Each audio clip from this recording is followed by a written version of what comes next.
Yeah. Tell us about this British forward, Brindley Capps. I know he's been playing abroad, but only 16 years of age, so he sounds like an exciting talent.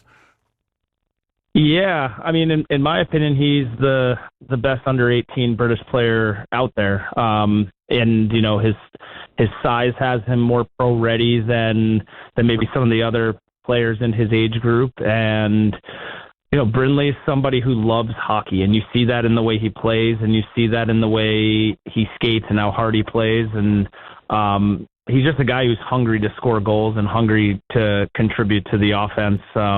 But I think what impressed me most about him was watching some of his defensive habits. Like, he has a really good understanding of some of the fundamentals that he's going to be expected to do with us. And I couldn't be more thrilled to have signed him.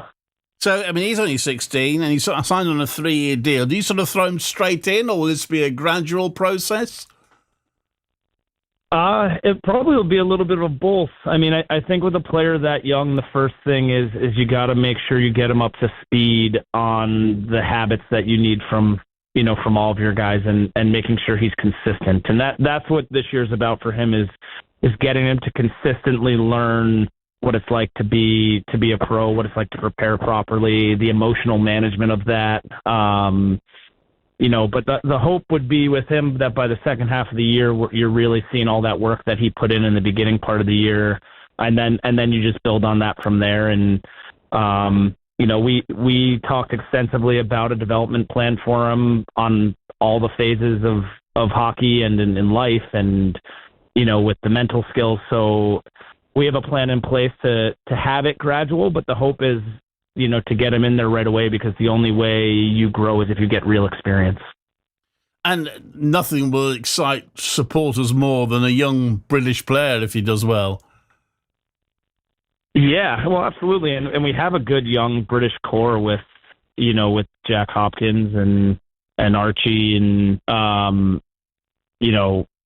with Brindley. So it's just important those guys get that experience, they get the playing time so that they can be confident. And I think that's hopefully where I can add value to their development is giving them confidence early in the season, so that when things get more stressful, which inevitably they do in a hockey season, they're so unconditionally confident in their abilities and in our team's abilities that they just thrive.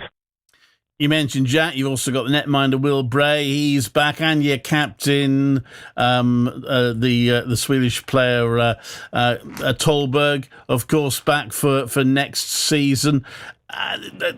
Continuity. I mean, that's always a bit of a challenge, isn't it? Because you tend to sign players for a season and then trying to get them back again for the next season. That's always a bit of a challenge. How important is it to have that continuity and have a number of your players still there?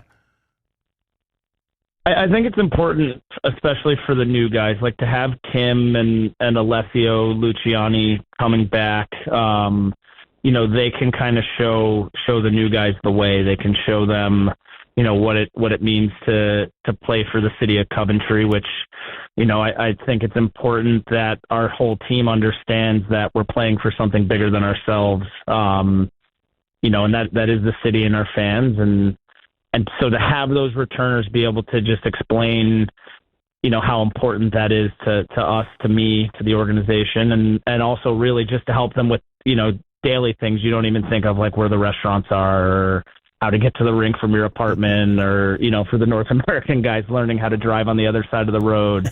All of that is important, and I'll be leaning on their leadership. I mean, I know, Kim is been such an incredible pro, and I know Alessio from coaching him in college, and I know he's a leader and somebody in year 2 with the Blaze who's going to really step up in that capacity.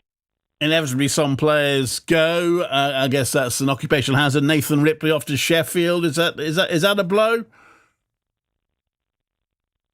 Yeah, I mean, anytime anybody leaves, it can be a blow, because different fans attach themselves to cheering for different guys, but we're trying to build things with guys who really want to be here, and I think that's the important thing. And there's no hard feelings when guys want to move on, but we really are just focusing on guys who want to be in Coventry, who want to thrive in Coventry, because we're building something that hopefully is going to be special. And it is what it is when guys want to leave, because I think it's just totally personal to them, and I respect that. And yeah, it's tough, but at the same time, we're looking forward to the guys who want to be here. And how much more recruitment do you still have to do, Kevin? How many more pieces do you have to add to the jigsaw? Oh man, I mean, if I give the real answer, then that means that there's some signings that nobody knows about. But we're about half done on the roster, which we're in a really good spot, and we got our teeth into another kind of quarter of that last half. So, I'm hoping to have the team together sooner rather than later. But sometimes when you catch a fish, it takes a little longer to reel them in. So we'll see. Yeah, and what are your priorities in terms of types of players? You talk about you want players that want to play for Coventry, of course. I think talking to Danny just before he left, I think he was telling me, if I remember rightly, that he was looking for a bit of speed in the squad for this season. Do you have any particular priorities in the type of player you want to recruit for the remaining spaces? Yeah, I mean, every hockey coach wants speed, but I think for me, I want guys who are creative, who are problem solvers, who are very good at being in the moment and being present, and being positive. Like those are the type of guys who I think can create a style of play that has interchangeable positions and creates kind of an exciting brand of guys who just know how to make the right reads. And maybe in the football sense, it's sort of like how Manchester City plays. But those guys need to be critical thinkers and need to be able to jump into different holes and read off of each other. So I'm really valuing hockey IQ and competitiveness, because I think when you're competitive, and especially in a game like hockey, you have to be able to win the puck back along the walls. You have to be able to maybe have some deception and beat guys to the net or to spots to get shots off. So, just the mentality piece of it and how guys read the game is just so important to how we want to play. And then you couple that with guys being really competitive and really intense and, physical, and, they just don't want to lose. And when you don't lose little battles, they add up, and hopefully that's how you win games. And what about yourself, Kevin? I know you're not here at the moment. You're over in New Jersey doing some work, but do you feel you've got your feet under the table, so to speak? Yeah, I'm good. I wish I was back in Coventry right now. Coventry's my home now. It's not New Jersey, and for most of the summer I'll be living out of a suitcase, doing a variety of things. So I wish it was August right now, or I guess July when I fly back. I was going to say, I think that probably, I don't know, obviously, probably the weather you're getting in New Jersey is a bit better than what I'm seeing out of my window at the moment in Coventry, I have to say.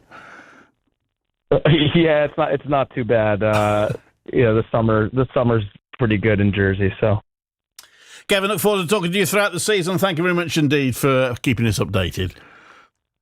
Absolutely. Thank you for having me.